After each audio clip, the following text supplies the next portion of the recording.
En tant que freelance, je sais à quel point la prospection peut être compliquée, surtout lorsqu'on démarre, qu'on a lancé son activité. La prospection, c'est pas forcément quelque chose qu'on a envie de faire, et pourtant, c'est nécessaire si on veut vivre de son activité. Peut-être que tu t'es mis à prospecter, ça fonctionne pas et tu sais pas vraiment pourquoi. Et dans cette vidéo, justement, on va lister les points de friction qui fait que tu ne trouves pas tes premiers clients. Donc, installe-toi bien, et si tu es bien installé, comme d'habitude, c'est parti. Dans la description, tu trouveras des liens pour me suivre sur mes réseaux sociaux, notamment YouTube, Twitter et Instagram, et un lien pour aller faire un tour sur ma plateforme de formation où le but de cette plateforme est d'aider les entrepreneurs comme toi à vivre de leur activité et à monter en compétences.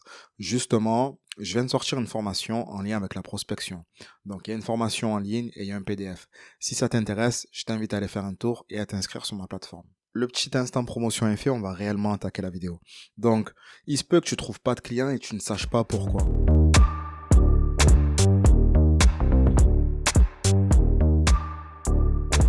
Alors, le premier point que tu pourrais revoir, c'est peut-être ton ciblage.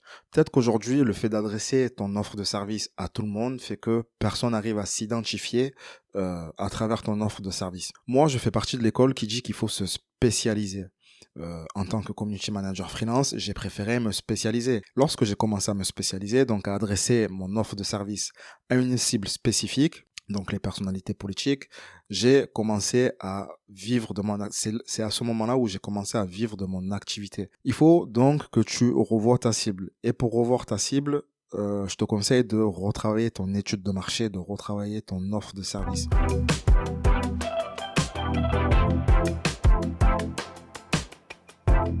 En lien avec le ciblage, c'est peut-être que tu es dans un secteur de marché où il y a trop de concurrence. Dans un marché, lorsqu'il y a de la concurrence, c'est bon signe et en même temps, c'est pas bon signe.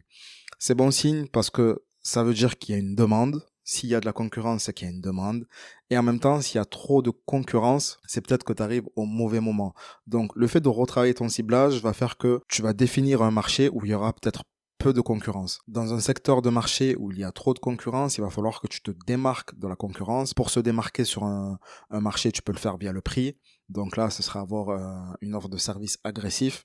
Ça, c'est pas forcément bon parce que tu tires le marché vers le bas, ou avoir ce qu'on appelle un avantage concurrentiel dans le sens où tu fais quelque chose que tes concurrents ne font pas. Ça, c'est beaucoup plus intéressant. Pour finir sur la concurrence, tout simplement, il faudrait que tu trouves ton océan bleu. Donc là, je te parle d'une notion marketing qui est très connue des marketeurs, c'est océan bleu, océan rouge. L'océan s'identifie au marché et tu dois trouver ton marché où il y a beaucoup moins de monde. L'océan rouge, c'est un secteur de marché où il y a énormément de monde. L'océan bleu, c'est un secteur de marché où il y a très peu de monde. Moi, en tant que community manager, mon océan bleu, c'était les personnalités politiques et les bâtiments publics. C'est un secteur où il n'y avait pas beaucoup de monde. J'étais plutôt tranquille à ce niveau-là.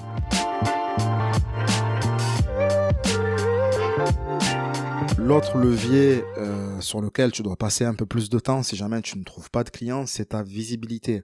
Aujourd'hui, on vit dans un monde où il faut être visible. Si tu veux vivre, faut être visible. Surtout pour les freelances. Donc là, je te conseille vraiment de retravailler ta présence en ligne. Tu peux retravailler ta présence via les réseaux sociaux. Tu peux retravailler ta présence sur les plateformes de freelancing et ensuite sur le web. Mais le web, là, je te parle de SEO, c'est un peu plus long, il faut avoir un budget. Là, le fait d'aller sur les réseaux sociaux, c'est plus ou moins gratuit.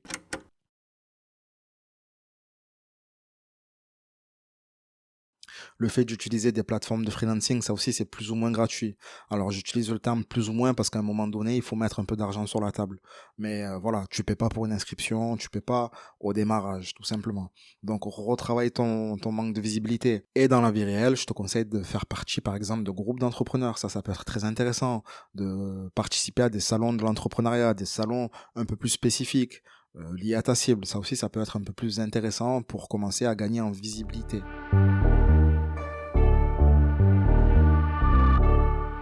Tu dois aussi peut-être te concentrer sur ton offre de service. Alors moi, en tant que community manager freelance, c'est un exemple parfait parce que on a un éventail de compétences qui peut être très très large. on peut gérer le montage vidéo, on peut gérer la qualité photo, on peut gérer la rédaction. Enfin voilà, on peut avoir un palette de compétences hyper large. Donc ça, il y a un avantage, mais il y a aussi un inconvénient.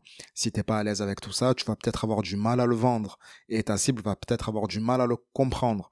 Donc si tu démarres, commence par une offre hyper simple et hyper claire à comprendre et hyper facile à vendre. Donc voilà, retravaille ton offre de service. Peut-être qu'aujourd'hui, elle est pas claire. Ce que tu peux faire justement, c'est de rencontrer d'autres entrepreneurs, pas forcément ta cible, et leur présenter ton offre de service. À la fin, tu leur demandes ce qu'ils ont compris et quels sont selon eux les points que tu devrais améliorer. Je te dis pas qu'il faut prendre leur avis en compte, mais ça peut être très bénéfique pour toi d'avoir un avis extérieur sur ton offre de service.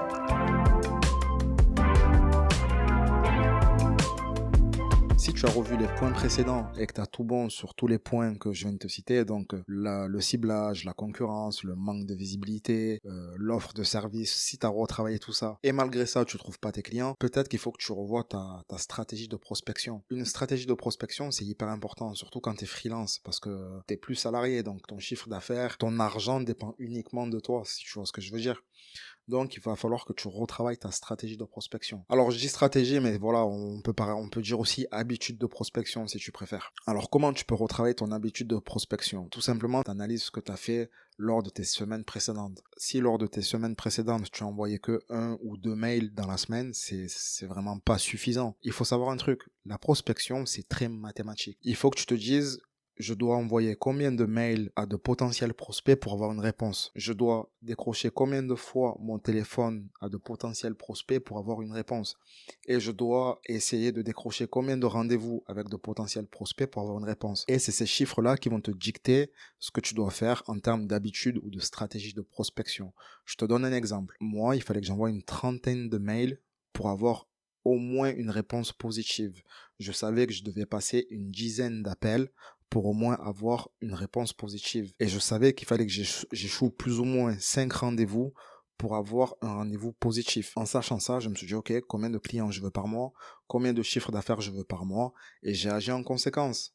Donc là, c'est à toi aussi de voir combien de clients par mois je veux. Ok, j'en veux 2. Combien de rendez-vous clients je dois décrocher pour avoir une réponse positive. Je dois décrocher par mois 10 rendez-vous clients pour avoir une réponse positive. Ok, eh ben ce mois-ci, il me faut au moins 20 rendez-vous. Alors oui, c'est sportif.